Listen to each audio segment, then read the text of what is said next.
오늘 마태복음 3장은 세례 요한의 이야기가 기록이 되어져 있지요. 이 세례 요한은 주의 길을 예비하는 자라, 준비하는 자라 그런 이야기를 합니다. 세상적으로도 왕이나 무슨 그 대통령이 이렇게 어디를 가게 되어지면 그 길을 미리미리 준비하는 사람들이 있어요. 그래서 대통령이 어떤 동선으로 인하여서 또 어디 가서 어떤 연설을 하고 연설할 때는 무슨 말을 하고 이런 것들이 대통령의 머릿속에도 대충은 있겠지만 세밀하게 그 일들을 준비하는 사람들이 있기 때문에 모든 일들이 원만하게 이루어지게 되어지는 것입니다. 마찬가지로 왕 되신 우리 주님께서 이 세상에 오실 때에 그의 길을 예비한 사람이 바로 세례 요한이었다고 하는 것이죠. 오늘 이 세례 요한은 와서 2절에 이렇게 유대 광야에서 전파하여 말합니다. 회개하라, 천국이 가까이 왔느니라 하였으니. 자, 여러분, 오늘 1절에 세례 요한이 이르러 유대 광야에서 전파하여 말하되 회개하라, 천국이 가까이 왔느니라 하였으니, 이 두 구절 속에서 뭔가 좀 이상하게 느껴지는 그런 이야기가 있습니까? 혹시 발견하셨어요? 여러분, 어떤 이야기를 하려고 하면 어디에서 하는 게 더 나은 일이 되어질까요? 사람들이 많이 모이는 곳에다가 그 이야기를 해야지 맞지 않겠어요? 그런데 오늘 세례 요한이 어디에서 전파해서 말하고 있다고 그러죠? 유대 광야에서. 광야는 사람이 살지 않는 곳입니다. 사람들이 거기로 가야 하는 곳이에요.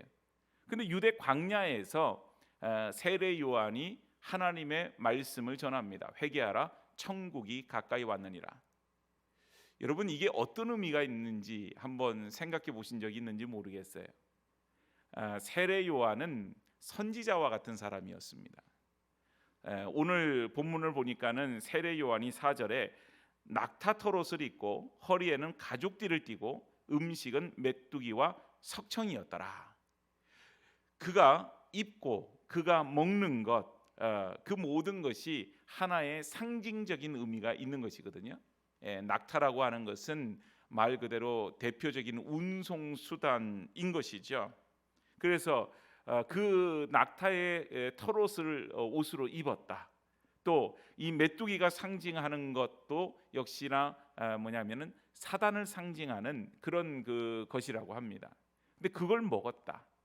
바로 주의 길을 예비하고 주께서 오셔서 모든 사단의 권세를 이기실 것이다.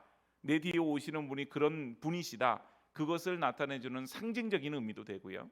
또 하나는 그 당시에 가장 어떻게 보면 흔한 것들이었다고 하는 거예요. 흔한 것들. 그러니까 낙타의 그 털로 만든 그 옷도 우리가 생각하는 것처럼 그 더운 여름 그이 아주 강렬한 그곳에서 낙타 털옷을 입었다. 참 견디기 쉽지 않을 것 같다 그런 얘기를 하지만 이 낙타로 만든 털옷이 그냥 무슨 무스탕 같은 뭐 밍크 코트 같은 그런 스타일의 옷이라기보다는 그저 얼기설기 이렇게 되어져 있는 그 당시에 많은 서민들이 입는 그런 옷이었다 그래요. 또 여기에 먹는 메뚜기와 석청도 어떻게 보면은 가난한 사람들이 이제 먹을 것이 없을 때에 그때 그 메뚜기를 잡아다가 이렇게 먹고 석청도 들에서 흔히 구할 수 있는 그런 그 음식이었다고 하는 것입니다. 그러니까 선지자로 온 하나님의 말씀을 전하러 온 이 세례 요한이 그의 하는 모든 일을 통하여서 상징적으로 나타내 주는 것도 있고 또한 세상의 어떤 것에 집착하여서 이렇게 하기보다는 먹고 입고 하는 모든 것들이 그냥 아주 일반화되어 있는. 그래서 우리가 예전에 보면 지금은 이제 여러분들 뭐 그 옷장에 옷들이 여러 벌 있어서 아침에는 무엇을 입고 그 나가야 되나 그렇게 해서 이렇게 생각도 하고 또 그렇게 옷이 많은데도 늘 불평하듯이 하는 말이 뭐예요? 입을 옷이 없다. 저는 도대체 이해가 안 가요. 왜 입을 옷이 없는지. 너무 많아서 문제 아닌가요? 근데 입을 옷이 없다 그래요. 그래서 입을 옷이 없다. 그래서 이제 그 옷을 막 고르고 새로 사기도 하고 뭐 그렇게 하기도 하지요. 그런데 이 세례 요한은 그러지 않았다는 거죠. 마치 예전에 보면 학교 다닐 때 학생들이 교복을 입잖아요. 그 교복을 입으면은 뭐 똑같아지니까 창의성이 없어진다. 그래서 뭐 논란의 여지도 있고 그러지만은 교복을 입으면은 고민이 없어져요. 무엇을 입을까? 그냥 입으면 돼요. 있는 것을 가지고. 그렇죠? 세례 요한은 거기에 집착하지 않았습니다. 더군다나 그의 의상을 통하여서 표현되어지는 그런 것이 있었어요. 더군다나 그가 유다 광야에서 주의 복음을 전합니다. 그 말은 유다 광야와 같은, 광야는 메마른 곳이고 건조한 곳이죠. 바로 사람들의 마음이 대단히 화려하게 뭐 대단히 좀 풍요롭게 사는 것 같지만 사람들의 마음이 광야와 같이 메말라 있었다고 하는 것입니다. 왜 그런 광야로부터 이렇게 얻는 교훈 중에 메말라 있는가 생각을 해보면 오늘 세례 요한의 전파는 회개하라, 천국이 가까이 왔느니라. 회개하라라고 하는 말은 무엇으로부터라고 하는 말이 앞에 빠져 있는 것이죠. 포함되어져 있는 것이죠. 뭐로부터 회개하는 것입니까? 죄로부터 회개하는 것입니다. 사람들의 심령이 죄로 인하여서 메말라 있고 죄로 인하여서 광팍해 있고 죄로 인하여서 문제가 있는 것입니다. 그래서 바로 유다 광야와 같은 이 메말른 광야와 같은 그 인생들에게 하나님께서 세례 요한을 통하여서 예수님이 오셔서 마르지 아니하는 샘물과 같이 생수와 같이 그들에게 그렇게 먹이시고 그들을 이끌어 주실 터인데 그 길을 예비하는 세례 요한을 통하여서 그런 죄로 말미암아 메말라 있는 그들의 심령 가운데 회개하라, 천국이 가까이 왔느니라. 자, 그러면 이 회개하라, 천국이 가까이 왔느니라 이 말을 가만히 생각해 보면 이게 연결이 되는 말인가요? 한번 생각해 보세요. 회개하라, 천국이 가까이 왔느니라. 너희가 회개하라, 그리고 하나님께 돌아오라. 그 말은 연결이 되지요. 그런데 회개하라, 천국이 가까이 왔느니라. 그 말은 지금 죄악 가운데에서 무엇을 회개해야 되는지를 이 천국이 가까이 왔느니라라고 하는 이 말 속에서 우리가 단서를 찾을 수가 있어요. 무슨 말인가 하면 그들이 무엇을 회개해야 되느냐, 어떤 죄를 회개해야 되느냐.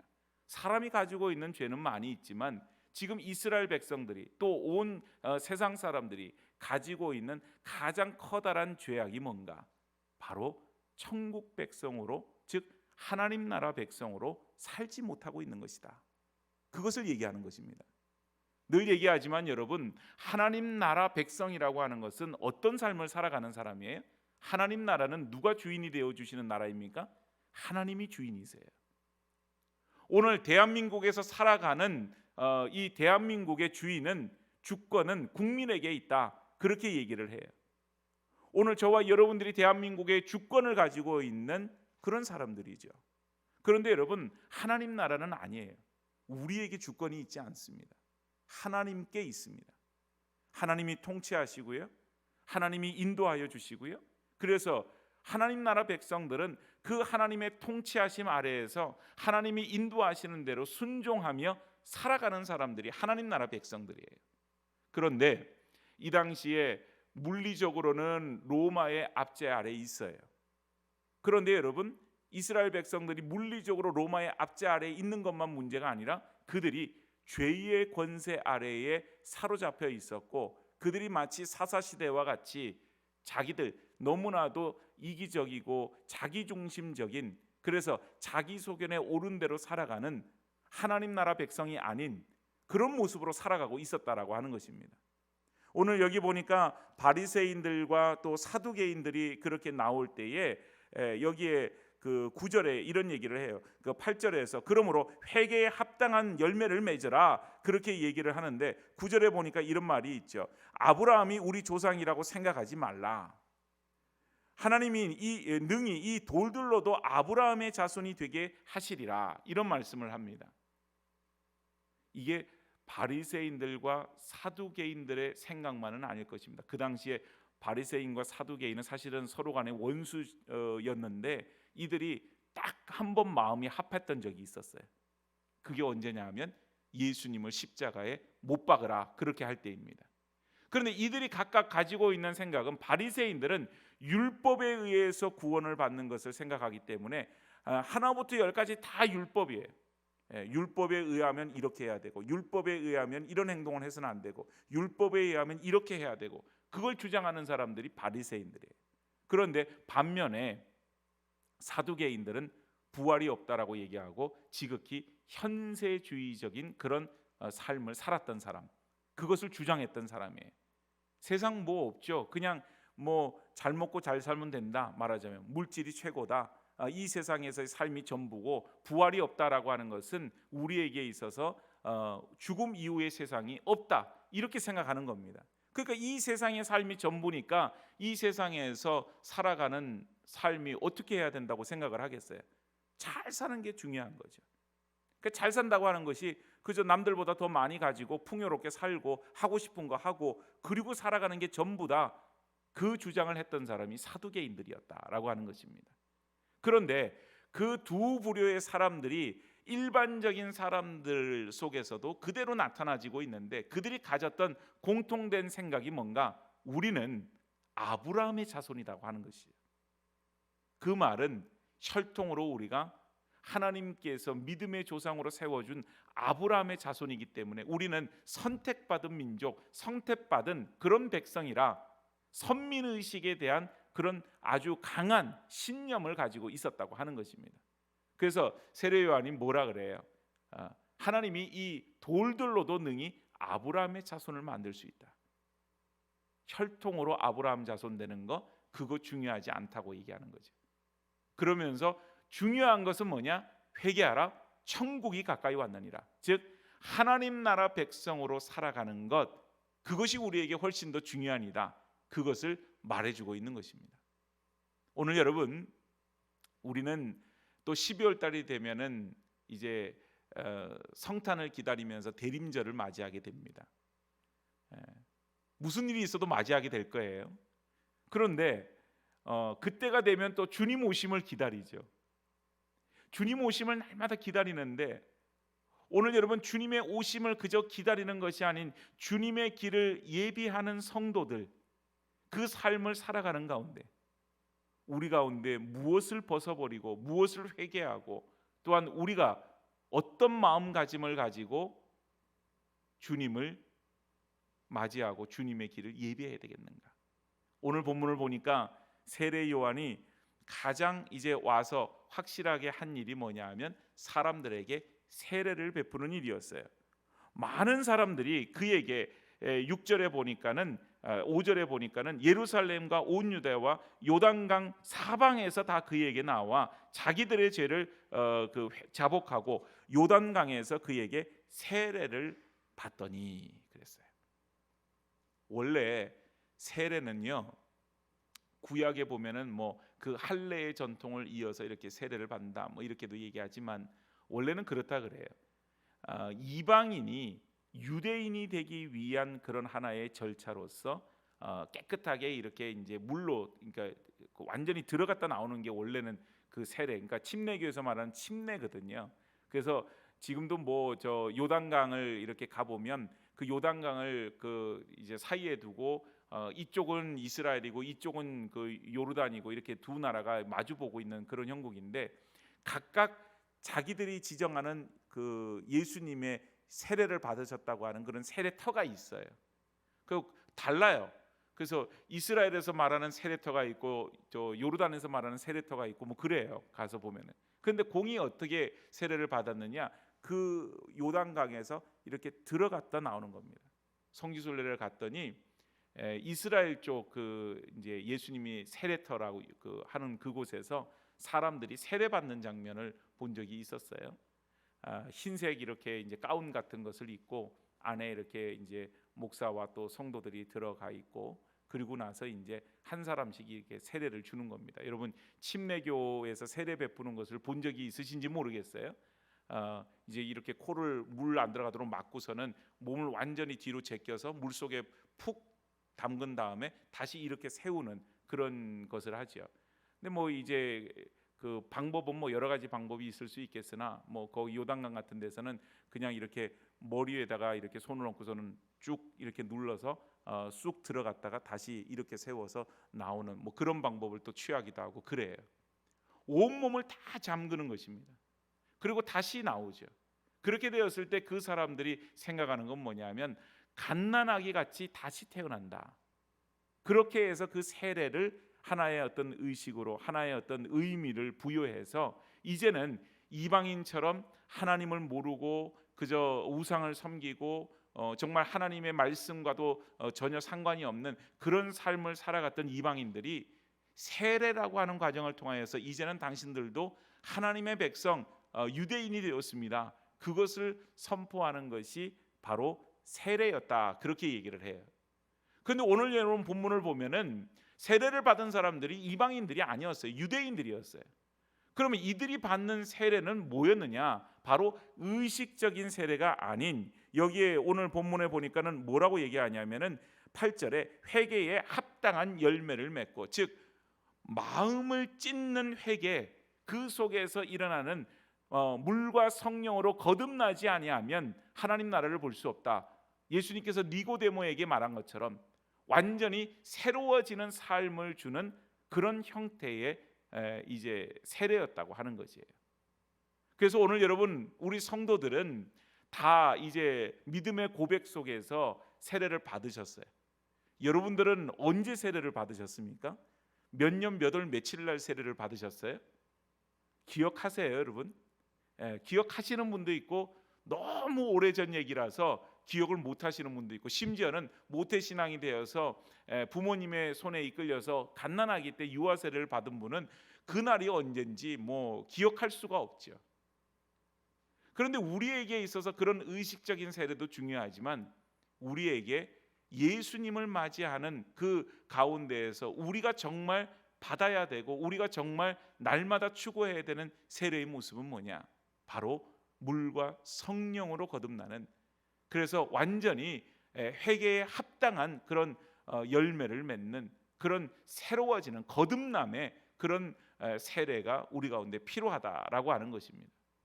그래서 어렸을 때 혹은 내가 예전에는 내 믿음으로 세례를 받고 내가 새로워지기로 결단하고 내가 하나님의 자녀임을 선포하고 고백하고 그리고 세례를 받았는데 그 이후에 내 삶이 변화되지 않아요. 거듭나지 않아요. 그런 삶을 살아갈 수 없습니다. 여전히 우리 안에는 세속적인 생각으로 꽉 차 있고 그런 세속적인 것으로 인해서 모든 것을 바라보고 판단하고 결정하고 그리고 내 주관대로 내 삶을 살아가고 있다면 그것은 아직 거듭남의 세례를 받지를 못한 것입니다. 새로워지지를 못한 것이에요. 그래서 여러분, 오늘 세례 요한이 선포하고 있는 것은 의식적인 것이 아니에요. 바로 회개로 말미암아 마음을 찢는 그런 어떤 모습으로서 새로워져야 됨을 분명하게 얘기를 하고 있는 것입니다. 그것이 바로 회개라고 하는 것이죠. 그래서 세례는 회개와 밀접한 관계가 있어요. 나는 더 이상 하나님을 알지 못하던 그 상태로 살지 않겠습니다. 나는 하나님의 자녀로서 하나님의 자녀답게 살겠습니다. 그 믿음의 결단 속에서 죄악과 우리는 이별하는 그 의식으로서 우리는 세례를 받게 되어지는 것이에요. 그래서 이제는 우리가 더욱더 거듭남의 그런 삶을 살아가는 일에 힘써야 된다. 그것이 바로 오늘 이제 세례를 받은 자로서 예수님을 맞이하는 그런 사람이 되어진다라고 하는 겁니다. 오늘 마치 그들처럼 나는 아브라함의 자손이야, 그런 선민의식에 사로잡혀 있는 것처럼 내가 교회 다니고 나는 이미 세례를 받았고 나는 교회 직분도 갖고 있고 그러기 때문에 나는 그리스도인이야. 내 삶은 여전히 정말 시궁창 속에 빠져 있고 내 삶은, 내 생각은 여전히 세속적인데 나의 어떤 그런 겉으로 이렇게 만들어진 것, 그것으로 인하여서 내가 그리스도인이야 라고 하는 것으로 내가 만족하고 내가 그것으로 인하여서 어떤 나의 의를 표하고자 한다면 그것은 오늘 바리새인이나 혹은 사두개인 그 사람들의 모습과 별반 다르지 않다라고 하는 것입니다. 오늘 여러분 여기 11절에 이런 말씀이 있어요. 나는 너희로 회개하게 하기 위하여 물로 세례를 베풀거니와. 그러나 내 뒤에 오시는 분 바로 예수님이죠. 나는 그의 신을 들기도 감당하지 못하겠는데 그는 성령과 불로 너에게 세례를 베푸실 것이다. 오늘 여러분, 주님께서 우리에게 성령을 선물로 주셨고 우리 안에는 성령님이 계십니다. 그래서 우리는 그 성령님의 인도하심을 따라서 날마다 살아가는 삶을 살아가요. 그게 성령 충만한 삶입니다. 매일매일마다 나 자신을 십자가에, 나의 정욕을 십자가에 못 박고, 내 욕심을 못 박고, 나를 죽이고, 그리고는 내 안에 계신 성령님으로 다시 날마다 살아가는 거듭남의 삶, 그것이 예수님으로부터 받는 바로 불과 성령으로 받는 세례를 받은 사람들이라, 이렇게 볼 수 있는 것이죠. 오늘 예수님께서 세례 요한에게 나와 기꺼이 세례를 받으셨어요. 어떻게 보면 예수님은 죄가 없으신 분이시기 때문에 그렇게 세례를 받으실 이유가 없는 분이셨어요. 그런데 예수님은 나와서 세례를 받으세요. 첫 번째 이유는 세례 요한의 사역을 인정해 주기 위해서 그렇게 세례를 받으신 것도 있고요. 두 번째는 주님께서 죄인을 구원해 주시기 위해서 죄인들의 삶 가운데에 뛰어드신 그런 의미로서 세례를 받으신 것도 있을 것입니다. 또한 세례를 받을 때의 모습을 보면요, 여기 16절에 성령이 비둘기같이 자기 위에 임하심을 보더라, 그런 얘기를 하는데, 여기 이제 마태복음 우리 이제 에서는 하늘이 열린다 이런 표현을 썼잖아요. 그런데 마가복음에서는 뭐라고 표현을 하냐면은 하늘이 갈라진다 이런 표현을 써요. 그런데 이 갈라진다라고 하는 이 표현은요, 재미나게도 예수님께서 돌아가실 때에 성전의 휘장이 찢어졌지 않습니까? 바로 그때 썼던 표현과 같은 단어를 쓰고 있어요. 그러니까 여러분, 예수님의 세례를 받으시는 그 모습은 마치 예수님이 십자가에 달리실 때 성전 휘장이 찢어지는 그런 모습과도 같은 모습이었다고 하는 것입니다. 즉 예수님의 세례는 십자가를 지시는, 십자가의 죽음을 감당하시는 그런 어떤 시작으로서의 세례를 받으셨다, 그렇게도 볼 수가 있게 되어지는 것이죠. 오늘 우리가 신앙생활을 하면서 당연히 우리는 옛사람을 벗어버리고 새 사람이 되기를 원하고, 우리는 거듭난 사람으로서 살기를 원합니다마는 우리가 그것을 망각하고 있을 때가 참 많이 있습니다. 우리가 어떤 존재인지, 내가 어떤 죄를 지었는지, 그것에 대해서 잊어버릴 때가 참 많이 있어요. 그리고는 마치 나는 아브라함의 자손입니다 라고 얘기하는 것처럼 우리는 그리스도인입니다. 그래서 우리는 교회에 다녀서 세상 속에 있는 사람들과는 좀 다릅니다. 그리고 저들과는 조금 다르고, 우리도 좀 죄가 있지만 저들의 죄에 비하면 좀 적습니다. 아니면은 우리는 적은 죄만 짓습니다. 그렇게 생각하고 있는지 모르겠어요. 그러나 여러분, 죄로부터 돌이키는 회개는 죄에 대한 철저한 인정이 없으면 회개할 수 없습니다. 오늘 우리의 죄에 대해서 날마다 자각하고, 오늘도 하나님, 나는 하나님 천국의 백성으로 살지 못하고 하나님이 주인 되어 주시고 통치하는 삶을 살지 못하고 오늘도 제 생각대로 내 주장대로 살았군요. 하나님, 나는 죄인입니다. 그것을 고백할 수 있어야 됩니다. 또한 내가 그 죄의 문제에 대해서 내가 자각하고 인정하게 될 때에는 역시 내 마음 가운데 그 죄로부터 돌이키고자 하는 결단이 있어야 돼요. 하나님, 내가 천국 백성으로 살게 해주세요. 내가 하나님이 주인 되어 주시는 그런 삶을 살기를 원합니다. 내 마음대로 생각하고 내 마음대로 결정하는 것이 아닌 하나님 앞에 엎드려 기도하고 하나님 말씀에 귀를 기울이고 하나님의 뜻에 순종하는 그런 삶을 살기를 원합니다. 그 믿음의 고백이 우리 가운데 있어야 되어질 줄로 믿습니다. 그것이 진정한 회개고, 그런 인정과 그런 결단 속에서 우리의 행동이, 우리의 마음의 결단이 있었기 때문에 우리의 행동이 변화되어지고, 그래서 그 순간이 되었을 때 행동하기보다는 기도하게 되고 내 생각대로 진행하기보다는 하나님 앞에 묻게 되어지는 그런 하나님 나라 백성으로 살게 되어지는 것입니다. 하나님 나라 백성은요, 거칠 것이 없어요. 하나님 나라 백성은 두려울 것도 없습니다. 왜냐하면 내 삶의 모든 것이 다 하나님의 손에 달려 있기 때문에, 하나님께서 통치하여 주시기 때문에, 내가 좀 물질이 없거나 나에게 건강이 좀 부족하고 연약하거나 또 나에게 어떤 문제가 있거나 하나님 앞에 맡기는 거죠. 주인 되어 주시는 하나님이 통치하시고 이끌어 주시는 그런 삶, 바로 그것이 하나님 나라 백성으로 살아가는 삶입니다. 오늘 저와 여러분들이 세례요한이 와서 선포했던 말씀, 광야에서 외쳤던 말씀, 여전히 우리가 광야 속에서 메마른 심령으로 살아가는 것이 아닌 회개하라, 천국이 가까이 왔느니라. 하나님 나라 백성으로 살지 못하는 것이 있으면 회개하고 하나님 나라 백성으로 살아갈 수 있는 주님의 백성들 되어줄 수 있기를 주의 이름으로 축복합니다.